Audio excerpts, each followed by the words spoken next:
Marina Lafrosia. And I'm Monica Birch, and this is Summer Reading List, where we take a look at your favorite or least favorite required reading books. And so today we're going to be talking about Mary Shelley's spooky classic, Frankenstein. All right, so I think we're going to go ahead and start off with like our past experiences of Frankenstein, yes. And if we had to read it in school in the past or not. So did you? I didn't, so I think maybe I'll go ahead and share my experience Okay. first. It'll be a lot shorter. So like I never had to read it in school. It was never required reading for me. So my like knowledge of Frankenstein is purely based off of like pop culture, like the universal monster. And me talking your ear off. Yeah, exactly. So the only thing that I know is like, you know, the green monster, iconic, everything we have here sitting in front of us. Green tablecloth, our green eyeshadow. Which we're very green. The listeners cannot see, but just be assured that we're very green. Yeah. Although that might be problematic, as we will point out later in the episode. You'll have to watch to find out. So, I, on the other hand, sorry to interrupt you there, but I, on the other hand, I sound so stupid. I did read Frankenstein in high school. It was like junior year of high school, and I had a teacher who was really into it. And the class was super hard. I feel out of breath because I had to like jump on the couch. It's okay. In case anyone's wondering. But no, we had to like read it, and we had these vocab quizzes, and like you read the book. It has intense vocab. Yeah, for an 11th grader, for sure. You're like, what, for 16, 17 years old? A 23-year-old now, I was like, what does this mean? Yeah. And I was Googling it, and even it's a short book, but it's dense. It's dense. Some of the words were even like, I'm reading off topic, but like ardently, which I might have said wrong. That's in Pride and Prejudice, and I partly want a tattoo of that, and then my mind still goes, okay, but I need to figure out what that means. I know what it means now. I think that's just forever being interested in English major for the rest of your life. That's just all you do. But that was, her quizzes were like, she would show a picture of like someone with grief, and you had to figure out the vocab word that was related to like grief. So it was that's very pretty interesting. It was hard, but it was a fun read. So I was really excited to come back to this book now with a degree and knowing how to analyze, other than just like, oh, it's cool, the monster is like nice, instead of just like actually picking up like themes. instead of very basic level. Yeah, it's to go a little deeper. And you had to do like a project, right? I did. How'd you remember that? Because I forgot about you. I have great memory. I literally sat there and I was like, I just remember, I feel like you talked to me a lot about it. So what was the project like that you had to do? I don't remember. I remember like everyone got different projects, so I was jealous because some people got like watch all the movies. And which of Frankenstein there is many iterations of. Watch them and like write about that, and I was jealous, which I did now, by the way. I watched a bunch of them. And then some people got like, how is it romanticism? Which like, that's pretty topical to Frankenstein. It's at least extremely topical, which I don't know if that's what we got, but I remember it was like kind of a boring one. But I also didn't do a lot of work on the presentation. As you do as a 16-year-old. Yeah. And I feel like I was in the group with like the smart people, so they were like, we've got this. And I was like, okay. You're like, I'll stand by. And I had like stage fright at the time. Right. So when we had to present, I was just like, I'll be back here. So yeah, that's me. And yeah. Well, okay. So I guess that's our overall past experience. How was it like reading the book for you now? Like, what was just your overall takeaway? Like, was it positive, negative? I think it's one of those times where like the story wasn't as exciting. I feel like I romanticized the story. You romanticized the romanticism. I did, and I hate that. And I hate that we're smiling at each other like, that's gonna sound really creepy. It's okay. But no, I feel like I did romanticize it, and so the story wasn't as like amazing as I remembered. Right. But it was still really good, and I feel like I like the symbolism more, though, if that makes sense. Because I feel like I think it's easier to appreciate it more once you're a little bit older. Yes, and with us, with the degrees we got, where that's all you learned how to do. Especially as an English major, that's all you do is dissect books until they barely make sense anymore. Basically, this entire podcast is what we would have to do for an analytical paper. Right. But we're doing it for fun, even though it's not like we would want to do an analytical paper, so nobody asked us for that. I do like to do them. All right, you can ask Monica for them, but not me. I'm sad while I do them, but I like them. So yeah. All right, so yeah, like I said, I didn't have to read it in school, so reading it now was very interesting. I think overall I liked the novel. Like we said, it was pretty dense, so it was a little hard to actually get through, even though it's a very short book, but it's literally like 166 pages. Yeah, something which like is that. pretty short for in novel terms, but yeah. For a book that was written originally in 1818, like yeah, it's very dense. But it's like language set in is like very 1700s, right? Because like all the letters are dated like 17. So the language is very challenging. Yeah, we tried not to discuss, by the way, our official opinions on things. That way, when we got so here, we kind of surprise each other. Yeah, see if we have differing opinions. But we did discuss. It felt like, and I mean, I'm not a second language learner, so I actually don't know. But my mind was like, is this what it's like to read a second language that you know but you don't know, and you're just like, and it's even a little bit more frustrating because you do speak English and you're like, what am I reading? Sometimes. Exactly. And you have to kind of go back and dissect. So I think especially that you read it as a 16-year-old first it's probably really interesting to come back and almost get a completely new view. I feel like it helped because I already or even like if you've seen the movies, like it helps because you know the story, so you're not confused. I think everybody at least knows the very basics of Frankenstein just because of pop culture. The very basics. Yeah, like barely, because some of the stuff that I think is really important never ends up in the movies. Right. I agree, because which we'll get into. But that there's a lot of misconceptions about Frankenstein. Like this tablecloth. Yes. Which again is green in color. This green tablecloth. Which we could put a green screen on if we wanted to, but we won't. All right. So I think before we get into like the plot and just go through a few important points of the novel, it's important that we speak about Mary Shelley like as a person and who she was. I agree. So because she's a very interesting person, especially. So what I have written down just in my research and obviously taking British literature classes and having to learn about, writing during like revolutions that were going on in Europe and how that affected Britain, since they didn't have like the same thing as like the French Revolution and how they reacted to that. Our bobblehead is going. It's just Marina's having like a serious conversation about British literature and I'm noticing the bobbleheads just like going off. But I think they're both equally important. I think they are. I think because you're on the table, it's like she. Probably.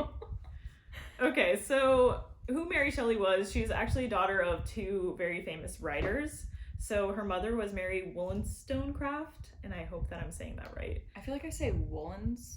Actually, I don't know. I've never said it out loud. Right. So now I'm it's that thing where you read it and then you're like, I know how to say that. But then you go to actually pronounce it and you're not sure. But her father was William Goodwin.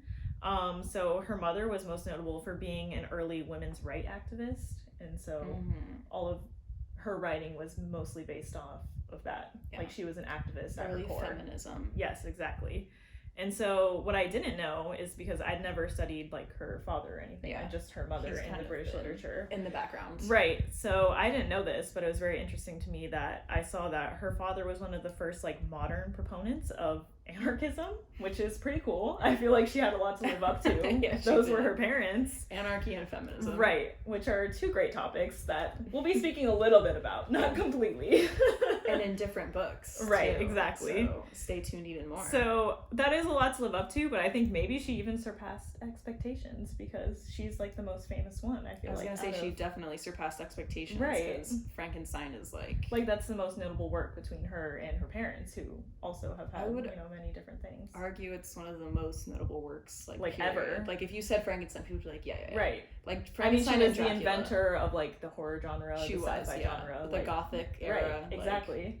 When Romanticism moved to like Gothic, and that's like the best era of writing, even though it's so like she essentially invented that. She did. Yeah. Which is now sci-fi, like you said, I believe. Yeah, exactly. It's morphed into a different kind of genre. My facts are some of the more weird facts about her. Were you done? Yeah, I'm good. Okay. So that's like the introduction to her. We do have a few like fun, cool facts about her because she was a pretty metal person, I would say. She's pretty goth. And we felt like it was important to talk about her because like you can see it reflected in the work. Yeah, if you didn't know about her, there'd be things in Frankenstein you wouldn't understand. Exactly. Where like if you read about her, and what was great about this copy of the book that we have, this isn't a sponsorship, but you can get it for like $8 on Amazon. But what's good about this version, it has like she does an intro, like that's the 1818 version. Right. So it's really cool to read her intro. And that's where you're like, if you read that before even reading Frankenstein, there's parts of Frankenstein that you would never have picked up on. Mm-hmm. So some of the facts that I picked up on is like, well, first of all, as Marina kind of mentioned, her mother was a feminist, and that was like really revolutionary, especially yes, then. Very. That was almost like unheard of. All of her writing was about that. So she's kind of, I don't know if she was influenced by that, because they did say her mother died at a young age. Right. So she was like, obviously grew up with her dad, Mm-hmm. but she does have that same feminine ideals about her. I said that's so weird. But like something I have here, I think, is someone pointed out she did her own thing. She followed her own path.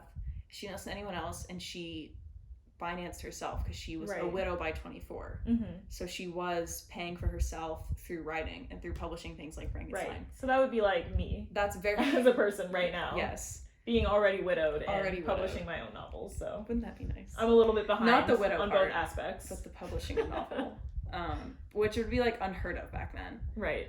So that's how you know she's a feminist, from her mother.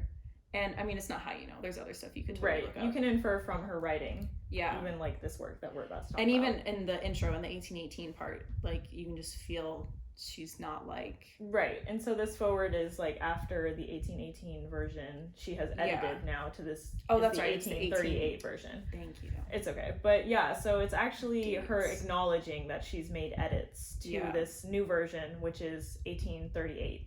Yeah, something like that. So you got it right. We're gonna see how that might differ. I did look into that, so we'll mention that in a little bit of how they're different. But essentially, her foreword just says, "Nothing that I've changed in the novel changes like the core of the novel, like the themes." Right. But some of the interesting things, and some people might know this, but it's a really cool fact to learn about Frankenstein, is that the book itself was written because of a contest, which I don't believe you didn't know. Right, I did not know that. So I didn't know that until I read her describing that and how this came to be. Is that they had challenged each other to write ghost stories. Yeah, so it was her and her husband, Percy Shelley, who's famous, but let's be real, can you name a Percy Shelley thing right off the top of your head? Have you ever even known the name Percy Shelley? I like knew it from 6th or 11th grade when I learned, oh, she's married to Percy Shelley, and I was like, okay. But she had, all the literary people are going to come after us for I know, they're going to be like, you don't know Percy Shelley. We do, relax, we just can't name it off the top of our head. Right. But anyways, so she was summering with Percy Shelley, I believe, and like Lord Byron and a bunch of other writers.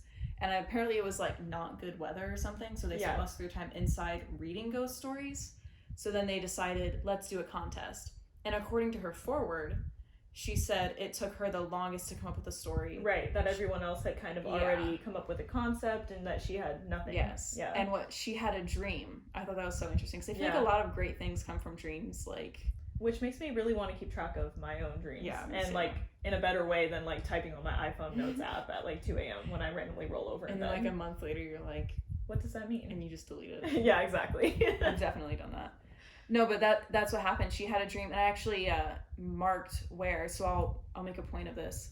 She marked that the point of her horror story is, what if someone was mocking the work of the creator? So what if someone was playing at God and succeeded? How horrific that would be, and how immediately they would be terrified. And then what if when they went to sleep that night, hoping it was a dream, they woke up and the monster was staring over them? So that's literally like one chapter in the book, or like a few sentences, and you realize that one little tiny part created this classic. Right. So that was pretty cool. And that's an important thing. Wasn't her dream that like she saw that, like the monster kind of standing over her? Well, that whole thing was her dream, is like, you shouldn't be playing at God.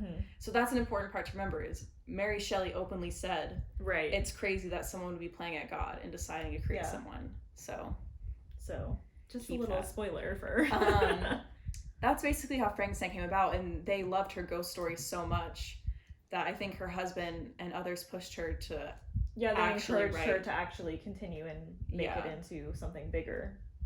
And now we have a really awesome novel. I still really love this novel. It's not like I don't love it. I just think... And I was going to say, out of the contest, she's the only one who actually made a completed work. Yeah. So it took her the longest, but she's the only one who has anything to actually show from that. So... That's the tea. Right. But the last fun fact, I don't think this has anything to do with Frankenstein at all, but it's just like a really funny / weird fact, and that's about who she is as a person. Yeah. I already know what you're gonna say. I know. It just like explains just who she waiting is. for it. You guys probably know what I'm gonna say too. It's a very like fun fact. I feel like if you care about literature at Fun. all, maybe you know. Or you're like slightly gothic in some way. Right. But she her husband Percy drowned, I think, when she was around 24. Mm-hmm. And they had him cremated, and for some reason his heart had calcified. Yeah. I forgot. It was some kind of condition that obviously they didn't know about then. But yeah. Basically, his heart had calcified. So it didn't burn. Yeah. Mm-hmm. So they called it like it turned to stone. It didn't, obviously. Right. So she carried it, according to the like legend. Right. We don't know if this is actually true. She carried it around in her purse for the rest of her life. And I read something about even when they went to go and like clean up her house after her death, they still found his heart in like a drawer in her writing room or something like that. Right. And they were like, what is this? And isn't that just a couple goals? That's what we all strive for, right? Mm-hmm. Terrifying, but yes. So that's Mary Shelley. And that's just, I feel like her life alone just sounds gothic. Like reading ghost story, not gothic, but like literature gothic. Like reading ghost stories, wanted to carry her husband's heart around for the rest of her life. Right. So that just kind of, it gives us a nice setup for about to diving into the story. Yes, which we're going to do right now. All right, so you guys didn't read, just in case people didn't read, we'll explain the plot. We'll explain, we're going to go through just a few important plot points. Like we said, this is a pretty short novel. A lot does happen in this 166 pages, but... Also, we're not going to like summarize the whole thing. Because then what would be the point? You could just read the Spark Notes. You know? Exactly. Just read the Spark Notes before, like pause right now, read the Spark Notes, come back. And then come back, exactly. Okay, so when the story begins, and I was actually very shocked by this because I had no idea that it was like a frame story. Yeah. Where, you know, this guy... What is a frame story, by the way? Okay, so for those who don't know a frame story is when somebody is telling like another story in the story. So kind of like if you think of like The Princess Bride is a very popular example of that, when he's telling like the story to a little kid. My mind had to be like, who was telling the story in that? Right. So when he's telling the story to a little kid and then the entire rest of the movie. So that is a frame story essentially. And so in this novel, it's like a frame story within a frame story. I wanted to say frameception. It's narrationception. Yes, exactly. Because sometimes it's like a frame story and a frame story and a frame story, and now we're another frame story. I was thinking about that. So now we're trying to tell. Because we're the fourth level telling you about the frame story. Exactly. So at this point, have fun with the unreliable narration we're about to give you. Exactly. That's what I was about to say, is that frame stories, typically you can attribute them to, I would say, unreliable narrators. For sure. And like unreliable narration in general, just because, you know, it's a secondhand account of the story. And I think that authors tend to choose telling something through a frame story for that specific reason. Yeah. That you're supposed to understand the unreliability of the narrators. Big words. Yes. Now, I love unreliable narration. I feel like those are the best stories to read because you can be like... I've written 2 papers on that, like in the past like 2 semesters at school. I think they're I love like unreliable poems, like the obvious like Telltale Heart. I don't know, is that what I'm thinking of with the like he hears the heartbeat? Yes, yeah. Isn't that an unreliable narrator? I mean, yeah, you can say that. I mean, they're all obviously, or like you don't know, you know, why he would be hearing that or if he's insane. Have you read Porphyria's Lover? I have not. We'll have to. Everyone, that's your homework. Read that. It's the best unreliable narrator ever. Yeah. It's so good. I won't spoil the ending. Okay. But like unreliable narrators are really fun. Okay, yeah. So I think that sets up the story very nicely. And so again, we can kind of just infer from the fact that this guy named Walton, who I had no idea who would be a character, I was like, who is this? And why is he writing letters to his sister? I don't think and disclaimer, neither of us ended up watching the 1937 movie, I don't think. Like the original. The actual Frankenstein. Or any of the ones that are straight up about Frankenstein. But so far, like, none of the ones I watched even, like, hinted at the Walton character. They just dived right in. Yeah, so, I mean, our homework, I guess, is to watch the original Frankenstein movie. Yeah, I thought about it, but didn't know. Yeah, I'm not going to be that person, but it's just not that appealing to me. I'd rather click on Frankenweenie, you know, on Hulu, so. Even Young Frankenstein was okay, although I know you differed with me. It was interesting, I guess. Not that it was better than Frankenweenie. Right.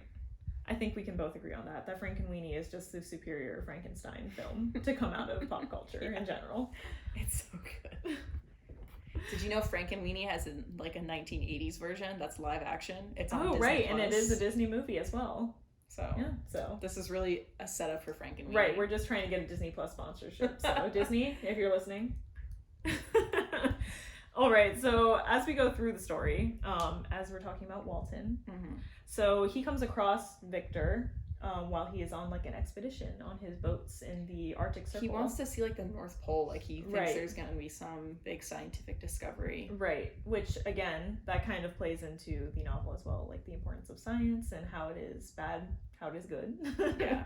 In simple terms, I guess. But so he essentially finds Victor, so then Victor tells him his story, and so Walton is writing Victor's story and sending it away. Yeah. Which is where we get the frame story in the frame story. Yeah. So that's the first important thing I guess we get in the novel, and then I guess as we go on a little bit, we learn about Victor's story and who he is and his parents, and so we learn about his family. And joining his family is a character named Elizabeth. Yeah. I think even before that, though, his mom, right. That was a weird story. Yeah. Okay, do you want to, explain that a little bit? Yeah. So the mom, Victor's dad, and we call him Victor a lot more. At least I call him Victor more than I call him Frankenstein. So so that way we don't get confused. Marina said Frankenstein earlier. I was like, what are you talking about? And then I was referring to him as Frankenstein. But we'll call him Victor for the sake of simplicity. Victor. Also, he's not a doctor. No, I'm just kidding. But he's not.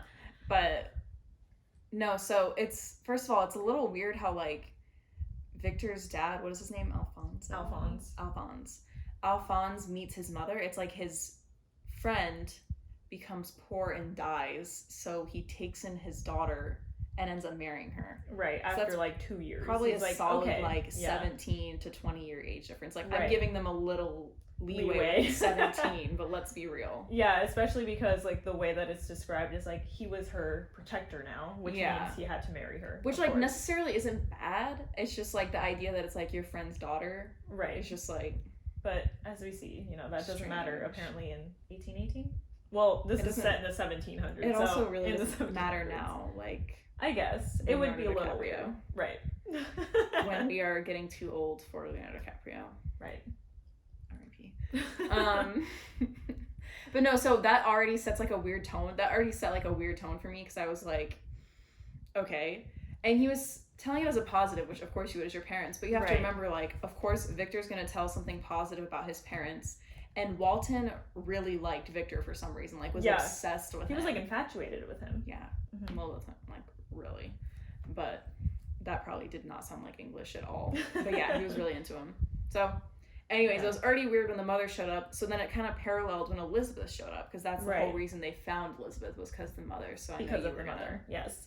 Okay, so essentially what happens is Elizabeth, who is a young girl, joins their family because... And she's the same age as Victor. Right, she's the same age as Victor, and they find her in a cottage orphanage thing. It was Italy. A cottage, right? But she was an orphan. The way it's described is they rescue her. Yeah. So they rescue her, and then she essentially joins the family, and the mother, they call her cousin, has the idea that they will be married as soon as the adoption happens. So this is okay, we are bringing this person to our family, but she is to be your wife one day, Victor. And there's a very important line with that we will again bring up later. Right. So essentially that idea is placed in Victor's head then, because the mother thinks that it's the right thing to do. So he has that idea of Elizabeth since they were young. Being his. Right.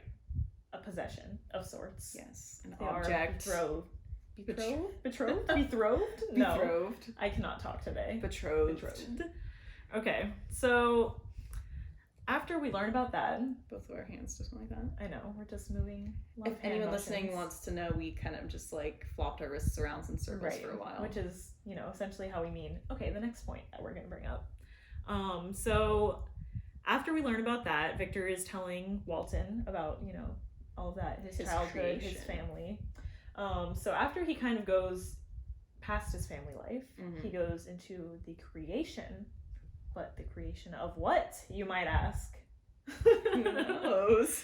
So it's a cliffhanger. Oh, So creation of what? Do you want to maybe speak a little bit? Yeah. So, that voice really threw me off. I'm sorry. Yeah, so he gets really into like alchemy and other like natural sciences, which by the way is kind of like a theme of romanticism, thing, which especially the naturalism in nature. The naturalism. There was so much naturalism. That was a huge thing that we learned about in that British literature class that I was talking about. Like huge themes. It's the just amount of pages that were just like, I was sad and then I saw the winter leaves and I felt blessed, and I was like, oh yeah, this is romanticism. I forgot. Right, and exactly. Like winter leaves. That is a big theme that Victor essentially, until towards the end of the novel, which is an important fact in itself, is that he's like soothed by nature. Anytime that he feels stressed, it's like, and then there was nature and I felt great and I was at peace again. So he's at college. His professors doubt him, but he becomes this like top student, super amazing. And a few years in, I think only like 2 years in about-ish, I don't know, he starts creating his monster. Right. As he calls it, the creation, his monster. The creation, whatever you want to call him. If you accidentally call him Frankenstein, we won't kill you. I accidentally do it. Frankenstein's monster. All the time. No, but yeah, so he creates the monster, and that's what we were talking about beforehand, is the main point, obviously, is the main point that Shelley wrote is like, how dare someone play God and create life? And that's exactly what Victor did. And I think right there already shows you, does Mary Shelley like Victor? Right. She purposely wrote a character doing something she thinks is stupid. Yeah. She said, why would you create blasphemy, life? Yeah, she said, don't do that. And Victor does it. So don't trust Victor. Based on that fact Based on this, like, in the beginning, like, he's doing all these crazy things. And again, like, he also is very like a flip-floppy kind of personality. Very flip-floppy, yeah. Like you just said, like he was into like alchemy and all of that stuff, but then he distrusts it later. Like he kind of throws it away. Like, no, that's not true, because science. And so, you know, he plays God in a sense that is almost magical. So I think that's kind of important, like to show who he is as a person and a character. Yeah. So very wishy-washy. But yeah, he creates this monster. Exactly what Mary Shelley dreamed happened. The second the monster opened his eyes, he thought he would see the most beautiful thing in the entire world, and instead he was horrified, ran away, thought he'd never have to see it again, and then he did. And something I thought that was interesting, I'll just say quick because I know we're already going a little quick on time, but I thought was interesting, it just said he grinned at Victor. So my mind was it an evil grin? Right. Like what was the connotation of grin in the 1700s? I was like, what are we supposed to think? We could have looked that up, but I feel like just grinning at someone isn't that bad. So it was like, that menacing. Yeah. Was he really that bad? Did Victor just have like a panic over nothing? Which, like, Victor, I get it, but like, right. I mean, if he gave life to him, then essentially he should. That's your son. That's your child. Exactly. And so, do we want to maybe go into like the description and how that differs from what we maybe think of Frankenstein now? If you want to, because I know it interests you. Okay, it does. So maybe I'll talk about it a little bit more. Yellow. We'll talk about it a little bit more later towards the end of the show, but just to bring it up, like the way that she describes him is with like yellowing skin, as you can see, like, you know, the muscles and things. Almost like decomposing. Yeah, like a decomposing body. Which makes much more sense than green. The way, that you read it, if you try to go in and not think about everything you've been bombarded with your entire life and how you think he's supposed to look, which is very difficult, but the way that he's described is almost zombie-like. So if you want to have an actual picture of what Frankenstein looks like, it would be more like a zombie, I would say, of what you would assume a zombie to look like. Peeling off skin, like rotting yellow flesh, like rotting flesh, nastiness. I don't know where... You had a fun fact where the green came from. Right, so the green... Just go ahead and tell us. Yeah, I can just go ahead and spoil that instead. Spoil the green. So what happened, I guess, is that the green in Frankenstein was not really a thing, even in that, like, you know, the universal monster Frankenstein, because that was black and white. So you just never knew what color he was. So I guess in my mind, I'm thinking he's always been green, and he was green when it was black and white, you just couldn't tell. But that's false. He was actually yellow in the black and white feature, but you just can't tell. And later, the only other color that they had was the resurrection of the character in like the Munsters, and so he was actually a bluish color. So that's kind of like, it was weird. It was like a teal. Yeah. So still no green. So like where the green came from, where the green came from was, it was kind of published in some comics and I think in Mad Magazine in like the 60s, so like 64, 67. And so the only time that he was actually green in a movie for the first time was actually a Scooby-Doo film. So the title was Scooby-Doo and the Reluctant Werewolf, and this was in 1988. And that's the first time that Frankenstein made his appearance as a green monster on screen. That's incredible. And now you think Frankenstein, you think green, as Exactly. we're covered in and green. The bolts in the head and the stitches. None of that was mentioned. Like, right, exactly. Like, think more original Frankenstein, like Walking Dead zombies versus what you think of when you think of Frankenstein. And all of our decorations that we have that are very green. So that's just, you know. Basically, just to quickly go through the plot, though, after he created See, I almost did it. After he created Frankenstein's monster. After Frankenstein created Frankenstein's monster, he pretty much shunned him, wanted nothing to do with him, and everyone around Victor started dying. Right. Why? Mysterious. You might wonder. Because of the monster. Dun, dun, dun. But is the monster evil? Is the monster, you might ask, of the story? You need to stop. I feel like... What do you think? Well, if we're gonna go on just the very surface level of that question, which is like all the memes like, oh, you mean Frankenstein's monster? Or like, who was the real monster of the story? Well, like, as you go through the novel and you kind of get, like, you always get the secondhand accounts, right? Yeah. So we're never really feeling the emotions of, like, each character. Victor hated him from moment one. Right, exactly. So Victor only shows him in a negative light. Mm-hmm. But even then, you do see him, like, in a positive, like, when he's telling his own story. Yeah, that's what I'm saying. Like, so how positive was it? Yeah. I feel like the monster, there are parts of it where you feel bad for him. You do. Like, the rejection. He was definitely... So you're just brought into this world. And again, this is also, like, an allusion to, you know, being born. And there's a line about abortion, right? Really? I want to find the quote. I can look it up. But there is a quote, I think, that he said he felt like that, or...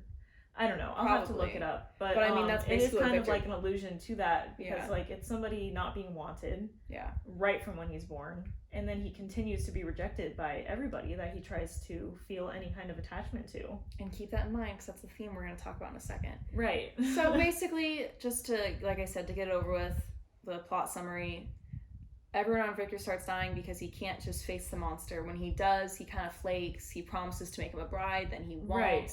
So essentially, I was going to say how the order of the murders or people dying around Victor start happening. Mm-hmm. So essentially, everyone close to Victor kind of dies, which is an important fact, like towards the end of the novel. And they were so important to him in the beginning. Right, exactly. So Victor does have a younger brother named William, and his youngest brother. His youngest brother, and their family. And so after a pretty harsh rejection of a family that the monster has come to love and feel like an attachment to rejects him, he sees William and he kills him specifically to get back at Victor for being the first one to reject him. So he kills his brother, and another young girl in the family who becomes adopted into the Frankenstein family, her name is Justine. But she's a servant instead of a cousin, like Elizabeth. Instead of like the high standard Elizabeth is held to, she is kind of, in that lower level. She actually takes the fall for this, and although nobody wants to hear it, she's completely innocent, and she is actually executed. So not only is his brother murdered, but he's like responsible for another death of an innocent person. And Victor knows the truth. Yes. Yeah. Victor is the only one who knows the truth. So that's also very important as we continue through the story. He's not a good person. Right.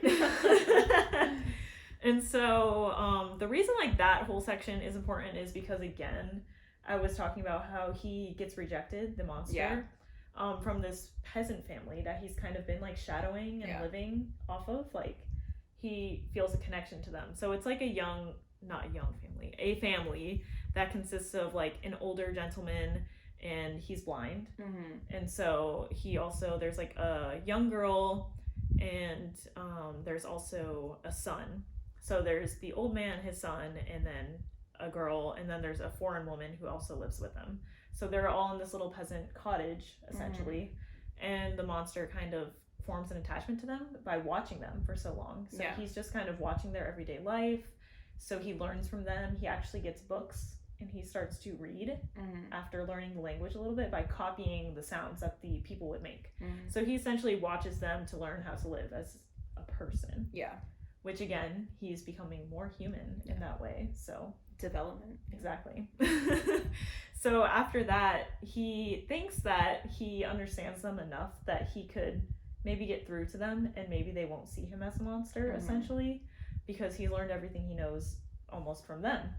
And so he actually makes a little plan, kind of smart, because the older man is blind, like I said. The monster's definitely really smart. Yeah, he is. He's very intelligent. Yeah. He learns pretty quickly, I would say. Yeah. Essentially, if you know no language and, you know, you start reading Just teach Paradise yourself. Lost Yeah. is one of the books he picks up.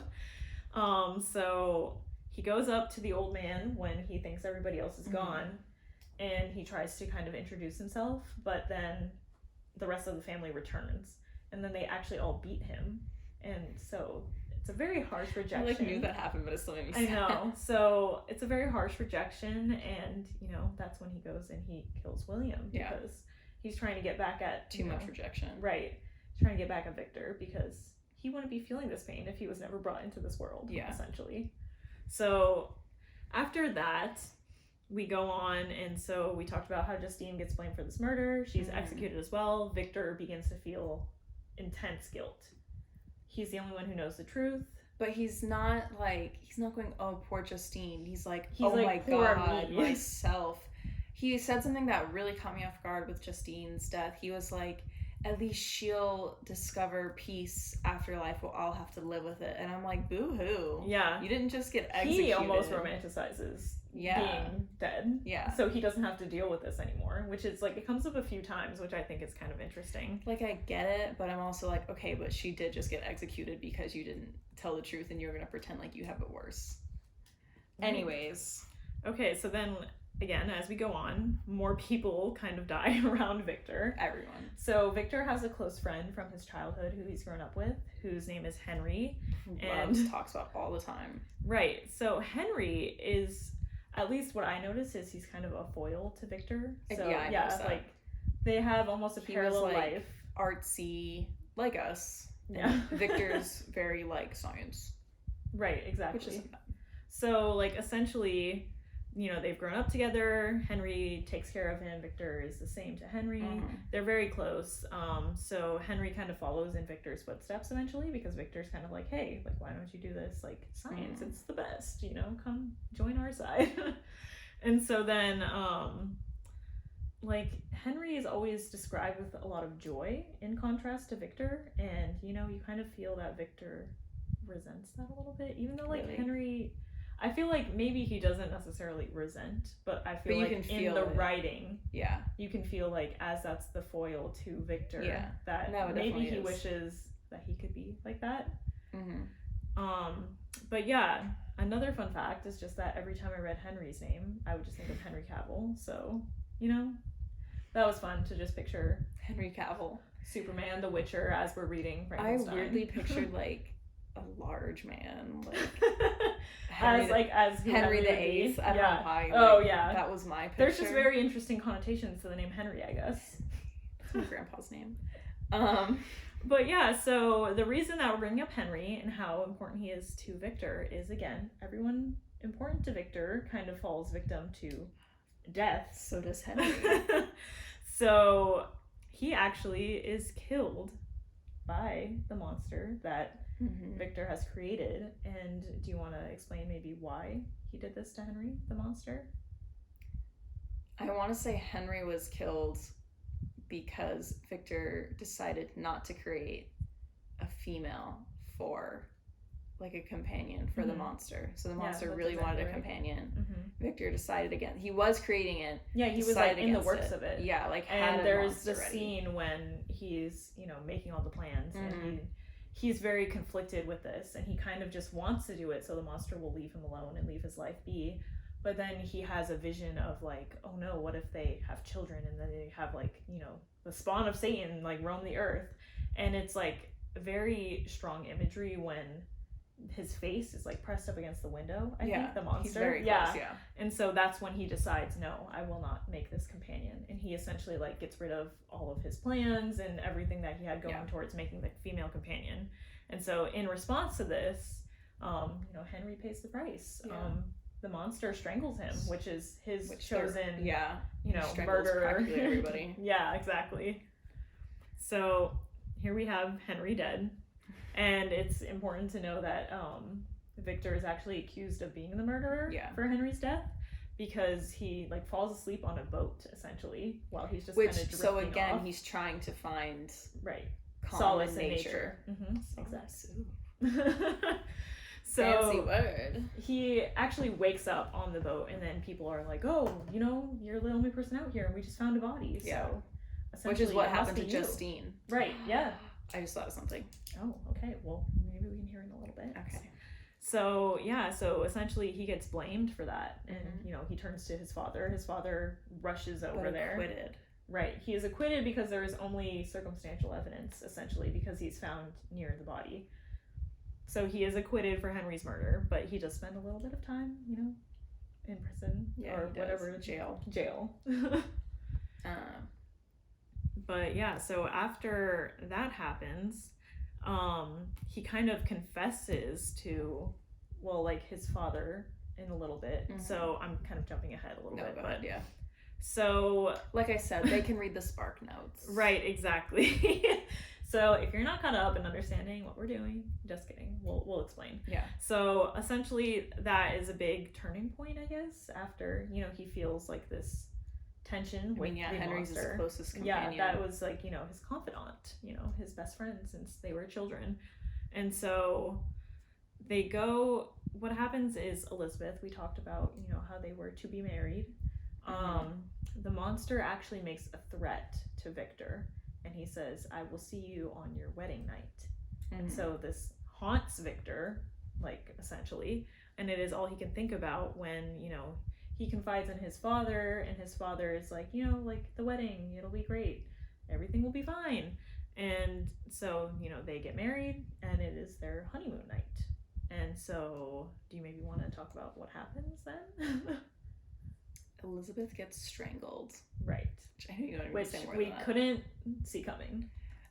How total could twist. We not see Elizabeth? Total twist. Even though Victor couldn't see it for some reason, even though everyone around him was getting murdered by the monster, he didn't see it coming, to the point where he put her in a room by herself with a window, thinking, oh, she'll be safe because she's away from me, and instead murdered. Right. Stupid Victor. Again. Yeah, and he did that on purpose, to put her away to because be safe. He was waiting for the monster. And I think what's important in that scene is that he has that thought of well, me and the monster will fight. One of us will die. Yeah. And no matter what happens, I will be free of the monster, because I'll either win and the monster will be dead, or I will be dead. So essentially we see how selfish and self-centered Victor is. Very self-centered. Especially because, again, as we talk about, we'll dive deeper into a little bit, the feminism at play, and what might not be feminism is he sees Elizabeth as his possession. Yeah. So he doesn't essentially even think about that maybe she might be harmed. So there is that moment of realization that he actually has the monster threatened not just me, it was Elizabeth. Everybody. Yeah. So I will see you on your wedding night. He didn't think how do that you he would not see Elizabeth. When your brother's been murdered and your best friend's been murdered? Yeah. So Elizabeth, succumbs to the same fate, and he goes to his father, and he kind of is like, hey, I'm the reason all these people are dead. Including Elizabeth. Right. I made a monster, and he's killed everyone. And the father is like, oh no, my son might be going crazy. That is not possible. So, after that, we kind of return to Walton's letters, and then that's when, Victor is that guy who's washed up in freaking Arctic Circle. Sickly and very ill. The way they describe him is almost skeleton like. Yeah. So my earrings. Right, exactly. Which are skeletons. So essentially we return to Walton's letters to kind of go out of the story. And so we have them deciding to return to England on the ships. They couldn't make it to the North Pole. Right, they just couldn't make it. And then Victor succumbs to his injuries of living in the North Pole, like being in the North Pole. And it is important to note that the reason that he was in the North Pole was to chase after the monster. Yeah. Because essentially what had happened after Elizabeth had died is that he confided in his father, and his father was so distraught by the loss of Elizabeth that his father actually dies a few days later. Mm-hmm. So everyone he loves is gone. Everyone that Victor has ever cared about is dead. Except his other brother, but he doesn't really talk about him much, does he? Or did I miss something? No, I mean, he's not really that important. Okay. So he's not close. Not the way that, like, killing William enraged Victor to, you know, continually reject the monster even further. But so we get his death. So Victor dies. Victor finally dies. Kind of saw it coming. Yeah. And so he kind of tells Walton, you know, all of these secrets, and he's like, yeah, you know, hopefully you believe me. And so Walton actually does. Like we said, he's kind of like super into the story and Victor as a person. Obsessed with Victor for sure. Yeah. And so when he sees Victor dead, he actually sees like the monster like crying over Victor's body because he's weeping for his creator, is like the way it's kind of described. It's kind of like, if I remember correctly, he liked the chase in a way. He liked, that was his companionship in a way, was Victor. That was like all he had. He would That's keep all he had Victor left, close through the murders. So yeah, that's basically the plot. And I believe the monster actually, spoiler alert, the monster then kills himself, because what else is there if not to torment Victor? Yeah. So essentially what it comes down to is that, you know, he takes away everyone Victor loves, and so he only has the monster left. Yeah. So there's no reason to further reject him. So, you know, the monster enjoys the taunting of Victor, and, you know, that's the only person he ever had. So the monster never got a choice. Victor kind of did have a choice, but the monster made it. So, yeah. Exactly. He kind of took that from him because Victor took it from him by creating him and then, you know, shunning him immediately. Yeah.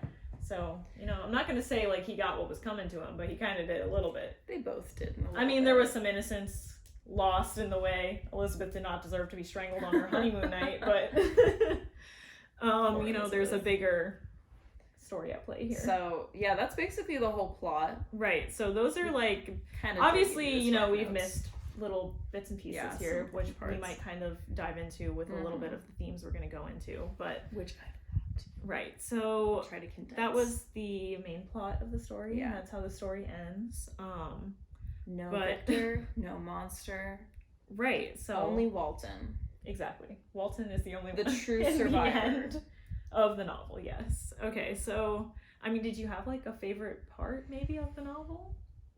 Not really, and that doesn't mean I didn't like the novel. There was just nothing that stood out. I guess I did like the creation, but maybe just because I liked that I read the foreword beforehand where Mary Shelley said that would be a bad thing, and that's the main point. So it was kind of exciting getting to that point, being like, oh, this is the part she dreamed about, but that's really it. There was nothing where I was like, you kind of got that. Yeah, I was going to say I don't really have something that necessarily, like, sticks out, but then, you know, as I think about it, because it just seems like, obviously the entire novel is kind of a tragedy. And so it also has a main character who we don't like. I know we both feel very strongly that Victor makes all the terrible decisions. Like, he has many chances to kind of maybe go back on what he's done and maybe fix some things, and he takes every opportunity to continually deny that and reject all of those chances that he's given. But so we don't like him, and I know that it's hard to maybe care about or find a favorite fact in a book when you don't like the main character.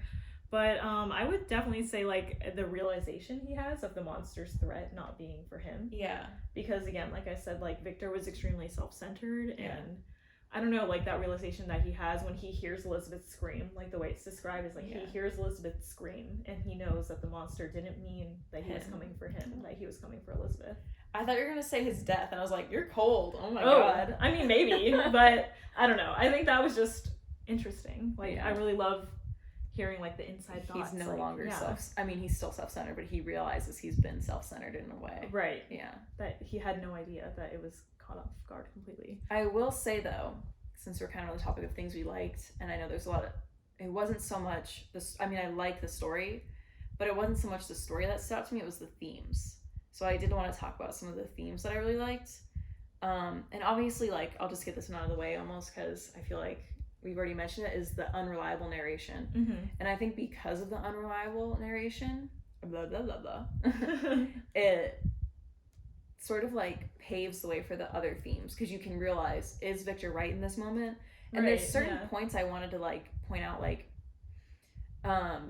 we said, it's basically like narratorception. Like, it's 3 stories. Like, if you're listening to the monsters version of something, that's Victor telling the monster's point of view, and Walter's telling Victor telling that. Right. And we're telling you. Okay, that makes me laugh for some reason. But you can kind of tell in certain moments that he's unreliable. Like, first of all, I found him unreliable when he was explaining his professor to be a jerk. Yeah. He was the like, one who like inspired him, right? Not the one who was like, oh, I think alchemy is stupid. Oh, right, yes. And he was like, this guy's an asshole. And it's like, was he? I mean, that's kind of rude, but like, was he? Or is that just like, you didn't like he disagreed with you? Exactly, yeah. But then what really got me, and I even marked it in this book, it's page 39. It's when Henry comes to visit him at the college, and he's feeling better after his like nervous breakdown. So Henry says like, I have one thing I need to tell you. And you hear Victor's thoughts, and they're, oh my gosh, does he know about the monster? Does he know? And Henry out loud says, your family wants you to write to them. And Victor, oh my god, like, ew, math, stop. Victor says, of course my first thought is of my family. And it's like, but it wasn't. It wasn't, because we just heard your first thought was of the monster. Mm-hmm. So right there, I was like, this guy can't be trusted. He just lied to his friend. He just lied to us. Right. And Mary Shelley, I think, did that on purpose. Because so now we have a guy who Mary Shelley doesn't like, that he created something he shouldn't have, and he's a liar. Yeah. So that's where, just in general, unreliable narration is fun because it leads to like other themes. I don't know if that connects with some of your themes or. Yeah, I mean, for sure, it definitely like connects to how the rest of the novel is portrayed, for sure, and how we can actually like get those themes from the novel, because if we're relying on the unreliable narration, then it's a little difficult. You have to decode it. Right, exactly. Yeah, so I guess those were like our favorite kind of things in the novel. I love unreliable narration. I find it so interesting. Exactly. So we will probably talk about that in a few other novels, I'm sure. That's probably the most pretentious thing I've ever said out loud. But like, I love it's okay. I think narration. Maybe the audience of this will appreciate that. Or so we hope. Some might. Yeah, so I mean, do you want to dive into maybe like a first big theme of the book that I know you're pretty excited to talk about, and I'm excited too? This one or this one? This one, you mean? Yeah, of course. I know which one she meant. We're just pointing to things on the screen. Yeah. Well, you can't see, with my laptop's literally right here, and I'm pointing at my notes. Anyways, so the biggest theme, and I want to point out, because I don't like to take credit where credit's not due. Like I said, I read this in high school, and I think that's why I liked reading it now, is because I didn't understand analysis then. I was just like, oh, this is a cool story. Where now, I follow a literary meme page on Instagram, and I sent this to you, I remember. And I was like, is Frankenstein feminist? Is this a feminist work? Yeah, because the meme was about Frankenstein being feminist. I remember being like, are you telling me my favorite novel from high school was a feminist novel and I didn't realize till just now? And after reading it, yeah, it kind of is. Because a lot of the stuff we talk about, and even more. So like, I'll just get right into it. Why, at least I think, and I know you think it's feminist too, right? Yeah. Okay, I know. So go ahead. I just want to hear, because I know you're pretty excited about this one. So first of all, as we said, Mary Shelley herself was already a feminist. So if you read this book without knowing it, that's why we wanted to tell you about Mary Shelley. Because if you read this book without knowing it, you would think like, okay, flat female characters, very round, dynamic, whatever. Male characters, how annoying. I've read books like that. You've read books like that. We've all read books like that. It gets frustrating. You want a mixture of both. You can have both. But no. But it's Mary Shelley writing it. So it's a little like... And because it's unreliable narration, you realize it's from a narrator who Mary Shelley doesn't trust and thinks is a liar. Not thinks is a liar, but is a liar. Is a liar, yeah. Presenting these women. And so the way that he sees women is very different than how, if she was to write from her own point of view, she would describe women. So it's almost like, and we'll explain like the details of that. We're just telling you, the big theme. We'll give some examples. But basically, it's Mary Shelley giving an example of how men were in those days and how men even are in these days. I've read books from like nowadays that sound like that. Elizabeth even reminded me of like the stereotype of like the manic pixie dream girl. Yeah. Like she's the 1700s version of that. Like Right. she's perfect, she's quiet, she's beautiful. When she aged and she became a woman. Yeah, the way that she's described is like she was just waiting for Victor. She became a caretaker. Yes. Oh my gosh, she took yeah, over for the mother's role, and she was amazing. But yeah, that's some of the stuff I have. First of all, we already kind of mentioned it. You said it, but I have the quote written down here. When they adopt Elizabeth, Victor's mother literally says, "I have a pretty present for my Victor. Tomorrow he shall have it." Mary Shelley openly doesn't write that way when it's her perspective. So that's already showing this is how women were perceived, and this is how people perceived women, as objects. Yeah, and even in the society, the mother views her like that as well. Exactly. So he was built that way, and he was taught that way. Ooh, built is a good choice of words, especially because of I didn't even think of that. Monster. Stop. Oh, my subconscious is so smart. But no, so that quote right away jumped at me. I was like, oh my god, that's disgusting. Right. Yeah. But basically they're always considered objects. I saw on one source back when I looked this up, the women are never really described as deeply as the men are described. Like Elizabeth is the love of his life, so you'd think you'd have huge descriptions of her. Right. Where instead you have these long, massive descriptions of Henry. It's like, okay, we get it, you love Henry, but you hear nothing really about Elizabeth except for that she's a good caretaker, she's nice. The only really good moment I saw of Elizabeth was when she stood up for Justine. Is that her name? Yes, that's Justine, yeah. So that was the only really, like, I feel like the times you saw Elizabeth strong weren't when he was describing Elizabeth. It was when you were hearing quotes of Elizabeth. Does that make sense? So it was almost like... So it doesn't have, like, his influence. Yes. Of, like, how he it's like perceives you were things. seeing the unreliable narration of, like, okay, when you hear Elizabeth talk... It's one way. It's strong. Where when you hear him describe Elizabeth, it's weak and protecting and flat. And passive. Like, yeah. Dainty. She's for him. She's a gift. Yeah. And even another, like, kind of a contrast to Elizabeth is the monster, the female monster. Right. So it was described, and you can correct me if I'm wrong, but he realizes he doesn't want to create the monster when he realizes she could be a free thinker. She could have her own opinions. She could find the male monster ugly and not want to be with him. Like, it was when he had those thoughts, he was like, nope. So it basically was Mary Shelley showing that the second a woman has opinions and her own free will, ugh, that's a danger to society. That's ugly. Ew. You know? So that's some of the feminist points. There's a million more, but those are, like, I thought the quote from the mother and the monster big ones. Basically just the entire presentation of Elizabeth. Those are huge. So yeah, I was gonna say, branching off of that, I know something that I found interesting was, like, you know, that little peasant family that we were describing before. Yes. So that foreign woman that I mentioned that was living with the peasant family, her name was Safi. I hope that I'm saying that right, but that is how I pronounced it, at least while I was reading. She actually is the only woman in the work that I feel like is described in a strong way, and that's only because, again, we're getting it from, like, a secondhand account. We're not learning her own thoughts, but, you know, it's just how she's viewed. Also, you wonder if it's because the monster viewed her in his time of innocence, so he wasn't swayed by societal. Exactly, he doesn't have anything to base that off of. Yeah. And so, like, she's described as strong as she was able to leave. I think it was, I'm not sure which country, I can't remember, but she's described leaving, like, her Islamic background and coming back, which is problematic in its own ways now. Yeah. I'm sure in 1818 that was the thing to do. Yeah.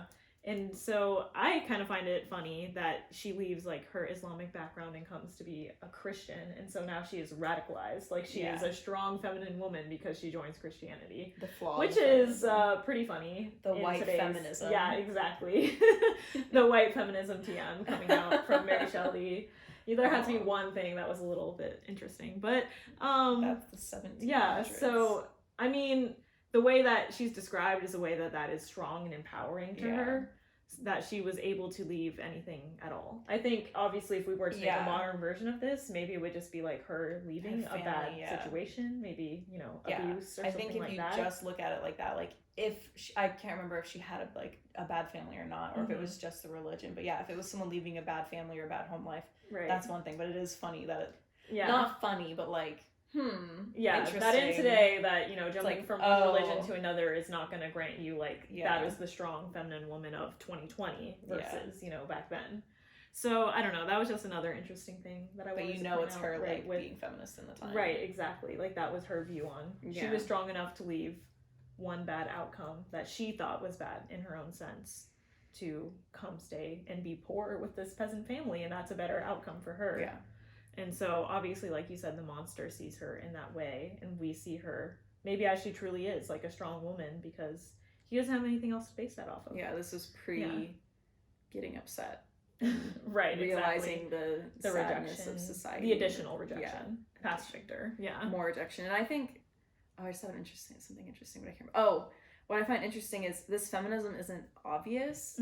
So I kind of like the idea that this book got popularized. And this, by the way, was published under an anonymous name. So people actually thought her husband wrote this book because he did the introduction. But it wasn't. It was obviously Mary Shelley. So I think it's an interesting way to like sneak feminist rhetoric into something, or rhetoric. I don't know how people say it. I want to say rhetoric. I'm like, I know that's wrong. But it's just like sneaking the feminism in there. Right. But, you know. For the time, I would say it's extremely feminist versus now you kind of dig a little bit. But like we said, inventor of the horror genre, inventor of Gothic literature, sci-fi. Which in its own right is a feminist achievement, I would say. Yeah. When you know her more than her husband, even though at the time people had no idea who she was. Right.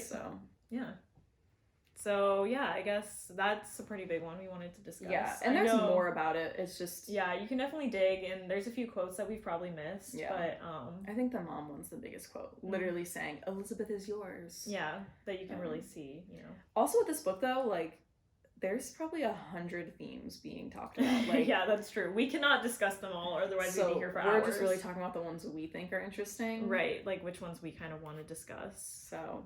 Did you have one? Yeah, I was gonna say, I know that you had a really special one that you were kind of saving that I hadn't heard about. So I was. Maybe you want to surprise me? Okay, so you don't want to talk about your other one, or you think we're getting close? No, it's okay. You can go ahead. Okay, so I found another theme. Literally was like in the beginning of the book, just thinking about the story because, like I said, I read this before, and it is dun dun dun infanticide.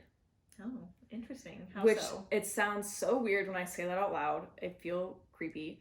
But if you don't know what infanticide is, it's kind of what the name implies, and that's the crime of killing a child.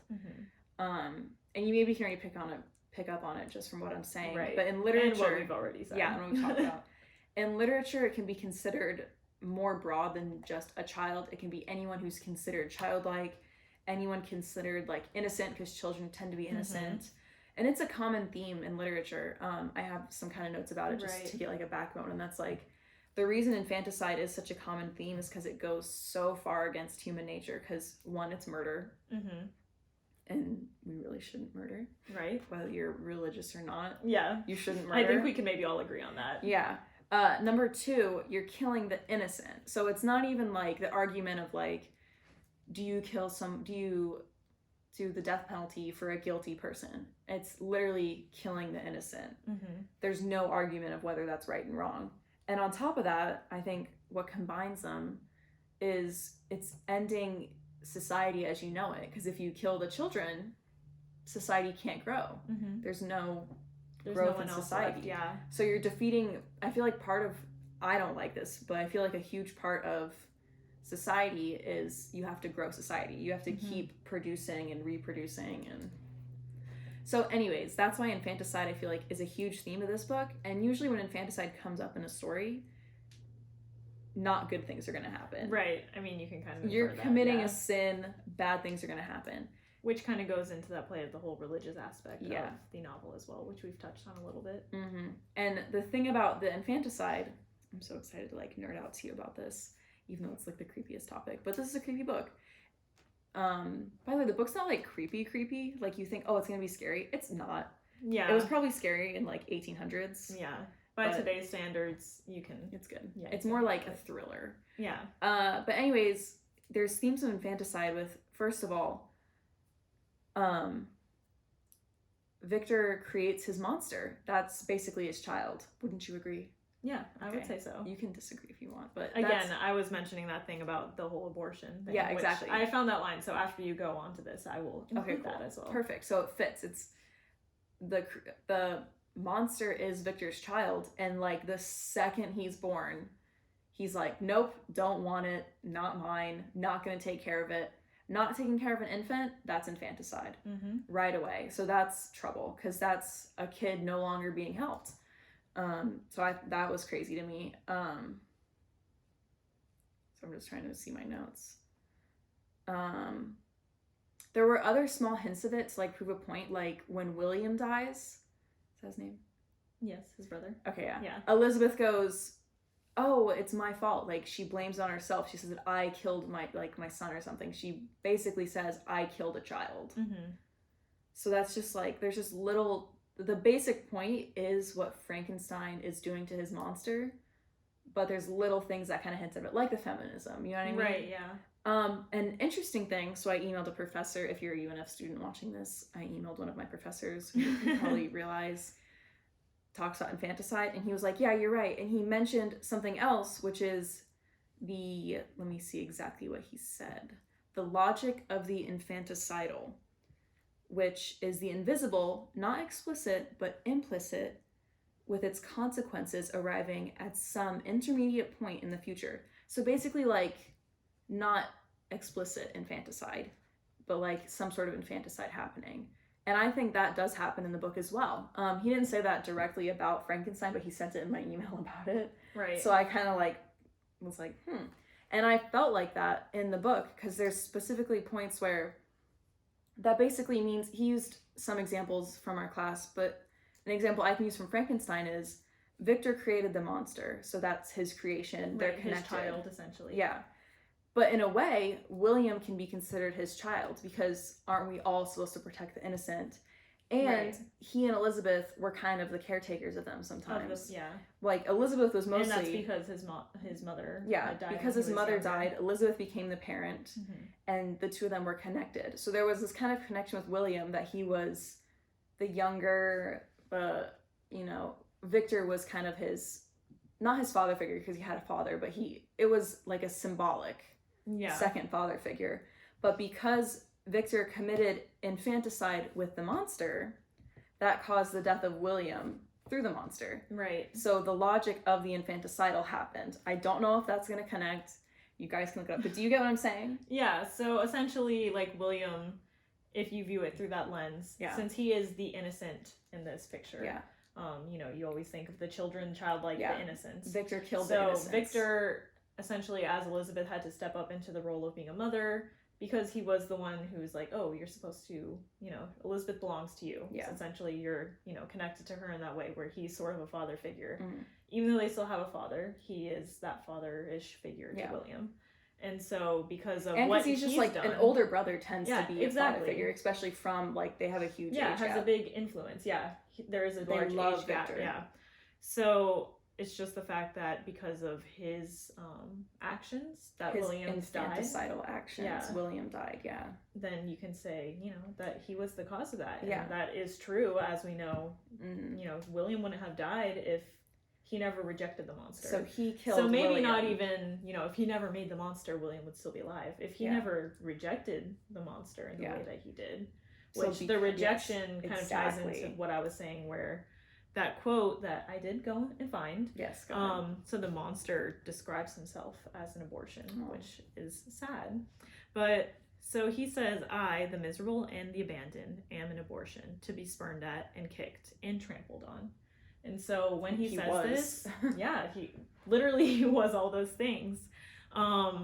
So this is in, like, Walton's final letter, and he's recalling the words that he hears the monster saying over Victor's dead body. Yeah. And so when Victor is gone, then the monster is like, that's me, I'm unwanted, essentially. So symbolically, he was thrown away. Victor did try to abort him, basically. Exactly. And he was tossed aside. And through those actions, Victor was implicitly the reason for everyone else's death. Mm-hmm. And so that was where the logic of the infanticidal came in. And I just thought that was very interesting because it kind of showed the whole sin of like, by destroying innocence, which is another huge theme in its own, destroying innocence isn't a good thing, you know? I sound so smart and then I go, it's not a good thing. It's not good. But it's just, you're destroying innocence and that comes back to haunt you. Mm-hmm. So there's more to go into with infanticidal, but I won't get on my soapbox too much.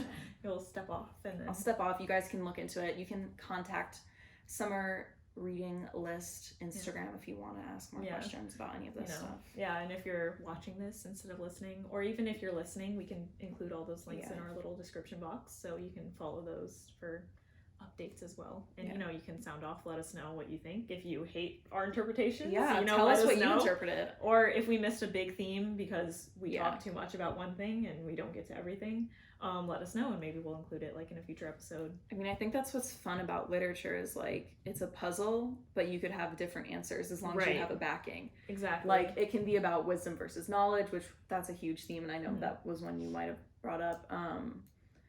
Feminism, infanticide, that one's I feel like not as commonly talked about. That might be me on my soapbox. And naturalism, romanticism, all of this stuff, Gothic literature. There's just so much to cover with this book. Yes, there's so much. But I guess for now, we will kind of wrap up our thoughts there since we've been going strong and like over an hour now. But I guess so that kind of concludes our thoughts for now on Mary Shelley's classic Frankenstein. If you didn't, make sure you read it.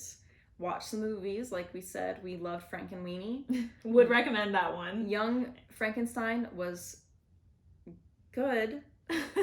You say hesitating. Yeah, it's good. It depends who you are. It depends on who you ask. It's not like bad, but it depends who you ask if it's good. Yeah. But we also recommend Frankenweenie. We like Gene Wilder. I like Gene Wilder. I trust him a little bit. So yeah, I mean, maybe if you want to take a peek at that Scooby-Doo movie that made Frankenstein be green for the rest of eternity, maybe if you want to look up those comics and the Mad magazine that depicted him as green before even Scooby-Doo, let us know if you find anything else or anything interesting you want to send our way. Yeah, we'll include all those links in our little descriptions. But so next time I think we're going to be discussing 1984. Yes, we will be discussing 1984. We're hoping to have a surprise guest. Yeah, so hopefully we get, a third input and we can see. So if you want to join us next time, make sure to read up, do your homework, and, And stay tuned because we will be letting you know when it comes out. So, So we'll see you then. Bye. Bye.